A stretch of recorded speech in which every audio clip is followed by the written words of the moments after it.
Hey guys, स्वागत है आप सभी को पॉलिसी टूर चैनल पे। सबसे पहले आप सभी को नव वर्ष की हार्दिक शुभकामनाएं। आज का टॉपिक है कोविड-19 न्यू स्ट्रेन्स।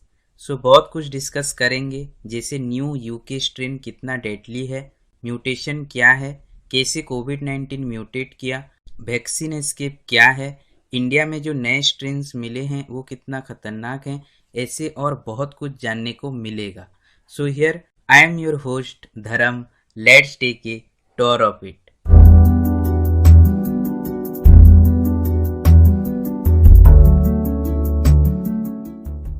शुरू करने से पहले previous question of the day 12 था, which team wins the ICC Under-19 World Cup 2020? So the correct answer is Bangladesh. Bangladesh ने फाइनल में इंडिया को हराकर अंडर-19 वर्ल्ड कप 2020 जीता था। दिसंबर 2019 में चाइना ने वर्ल्ड हेल्थ ऑर्गेनाइजेशन यानी WHO को ह्यूमन रेस्पिरेटरी इलनेस के कई मामलों को अधिसूचित किया। इस डिजीज को बाद में कोविड-19 कहा गया और इसके वायरस को severe acute respiratory syndromes means SARS-CoV-2 कहा जाता है।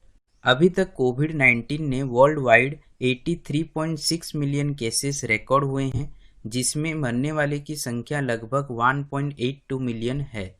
यूनाइटेड स्टेट्स में सबसे अधिक 20.4 मिलियन मामले रिकॉर्ड किए गए हैं। भारत में देखें तो 10.3 मामले में से 1,49,000 मौतें अब तक दर्ज हो चुकी है। महाराष्ट्र में सबसे अधिक मामले 1.93 मिलियन दर्ज हुई हैं। 8 दिसंबर को वैज्ञानिकों ने कोविड-19 जीनोमिक्स यूके कंसोर्टियम में 23 म्यूटेशन के साथ एक नए वेरिएंट की खोज की, जो कि कैंट से एक रोगी के परीक्षण के दौरान हुआ, जिसके परिणाम स्वरूप ब्रिटेन को फिर से लॉकडाउन करना पड़ा। जैसे कि इमेज पे देख पा रहे हैं, ये जो न्यू यूके स्ट्रेन है, इसका नाम B117 या फिर भोग 2020-12/01 है। ये नाम नॉर्मली डेट से ही लिया जाता है। इसमें अभी तक 17 चेंजेस हो चुके हैं और बाकी सभी स्ट्रेन्स में से ये 56% मोर ट्रांसमिसिबल है। ये स्ट्रेन ब्रिटेन के कई हिस्से जैसे लंदन और दक्षिण पूर्व में प्रमुख रूप से तनाव बन गया है और इस वेरिएंट अब बहुत सारे देशों में भी पाया जा रहा है। दक्षिण अफ्रीका के स्वास्थ्य विभाग ने कहा कि कोविड-19 वायरस के नए जेनेटिक म्यूटेशन यहाँ पे भी पाई गई है, जिसकी वजह से वहाँ संक्रमण में हाल ही में वृद्धि हो रही है। इस वेरिएंट का नाम 501.V2 है। इसमें भी बड़ी संख्या में परिवर्तन हुई हैं, मेनली स्पाइक प्रोटीन में, जिसकी वजह से इसका ट्रांसमिसिबिलिटी में भी एनहेंस हुआ है। इसका लीनेज या फिर वंश B117 से अलग है और साथ ही दोनों में सेम चेंजेस अभी तक नहीं मिले हैं। ये वेरिएंट अभी तक साउथ अफ्रीका में ही पाया जा रहा है। ये जो वेल्स 501Y वेरिएंट, इस वायरस में भी स्पाइक प्रोटीन म्यूटेशन हुआ है। ये भी लीनेज B117 से अलग है। सेम चेंजेस अभी तक दोनों में नहीं मिले हैं। ये वेरिएंट यूके के वेल्स में पाया गया था, बट ये इतना रैपिड स्प्रेड नहीं हो रहा है। सबसे पहले म्यूटेशन क्या है उसे समझते हैं। Mutation word normally Hollywood movie में काफ़ी सुना हुआ है, आप लोगों ने भी सुना हुआ होगा। एक्समैन मूवीज इस म्यूटेशन म्यूटेंट्स के बारे में है, बट रियल में ये म्यूटेशन बहुत अलग है। म्यूटेशन एक वायरस के जीनोम में एक परिवर्तन है। तो ये जीनोम है क्या?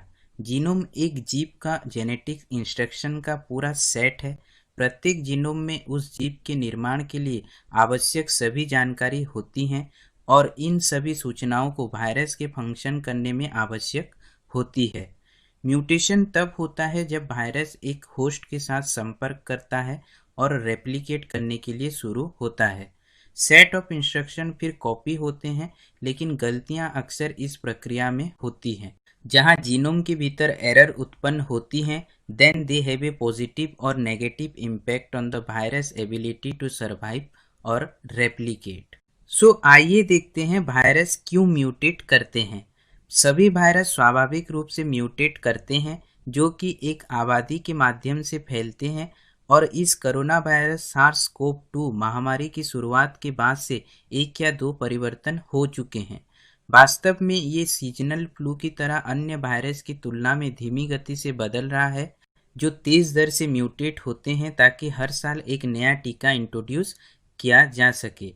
साथ ही ये फ्लू और मेजल्स की तरह एक आरएनए वायरस है और इस प्रकार के वायरस डीएनए वायरस की तुलना में म्यूटेशन के लिए अधिक प्रोन होते हैं, जैसे हर्प्स और स्मॉल पॉक्स। अगर डीएनए और आरएनए के बीच डिफरेंस की बात करूं तो ये आप देख पा रहे होंगे, जो डबल स्ट्रैंडेड है ये डीएनए होते हैं और ये सिंगल स्ट्रैंडेड वाले आरएनए होते हैं। सो कैसे ये कोविड-19 म्यूटेट हुआ? जैसे कि ये पिछले कुछ महीनों में पर्सन टू पर्सन से पास हुआ है, जिसके तहत कोविड-19 ने म्यूटेट किया।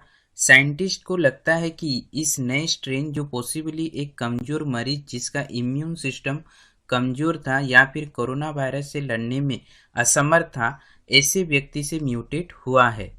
इसका मतलब ये हो सकता है कि वायरस रोगी के शरीर में लंबे समय तक रहा है, जिसकी वजह से ये विकसित करने में सक्षम हुआ है। आइए देखते हैं कोविड-19 ने पहले म्यूटेट कब किया था।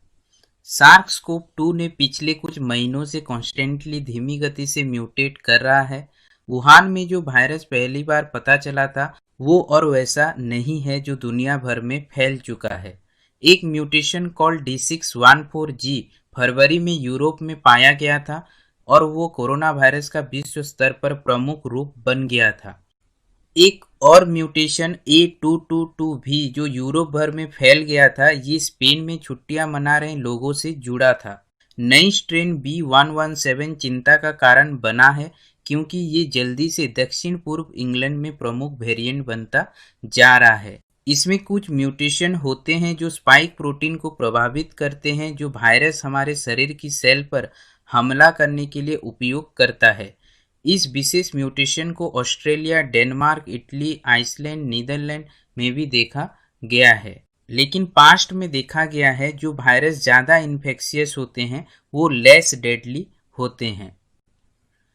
WHO ने रेकमेंड किया है कि अगर इस वायरस वेरिएंट के स्प्रेड को रोकना है तो पहले वायरस के जीनोम सीक्वेंसेस किया जाए, जो कि कम से कम 1 out of every 300 confirmed cases में से होना चाहिए, जो कि 0.33% है।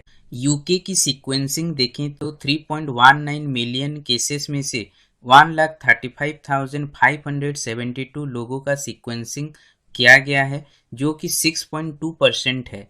ऐसे ही South Africa and United States की अगर बात करें तो वहाँ पे जीनोम सीक्वेंसेस कन्फर्म्ड केसेस के 0.3% है। और आगे भारत का भी सीक्वेंसिंग बताऊंगा।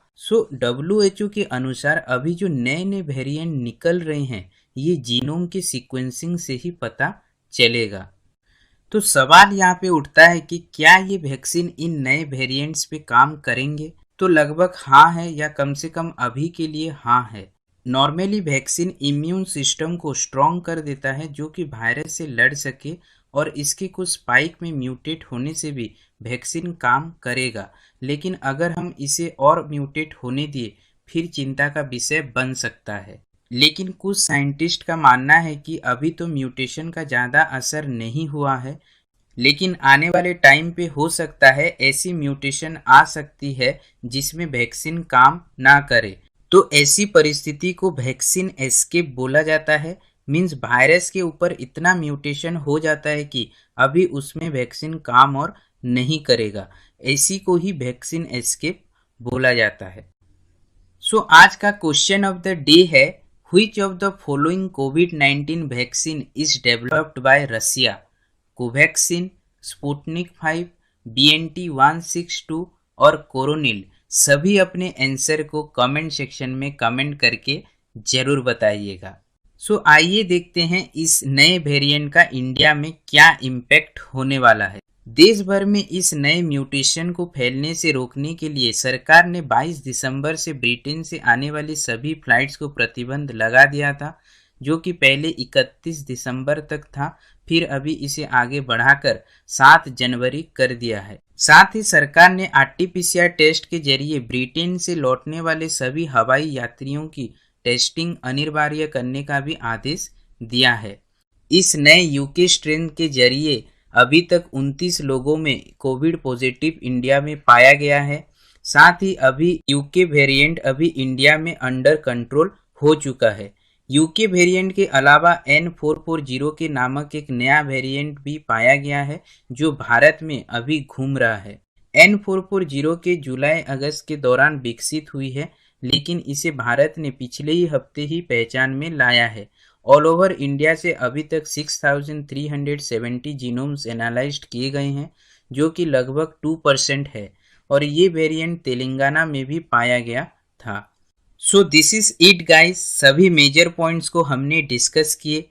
जैसे कि देख रहे हो नए नए वेरिएंट्स दिन पे दिन सामने आ रहे हैं, तो आप बिल्कुल गवर्नमेंट रूल्स को नेग्लेक्ट ना करें। मास्क पहने, हाथों को सैनिटाइज करें, सोशल डिस्टेंसिंग फॉलो करें और अपने आप को सुरक्षित रखें। साथ ही अगर आपको कोई डाउट्स हो तो नीचे कमेंट करके पूछ सकते हैं।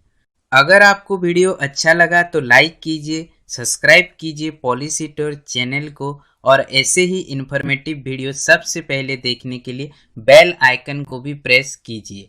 That's it guys from here, I am Dharm signing off. Thanks for watching. नमस्कार।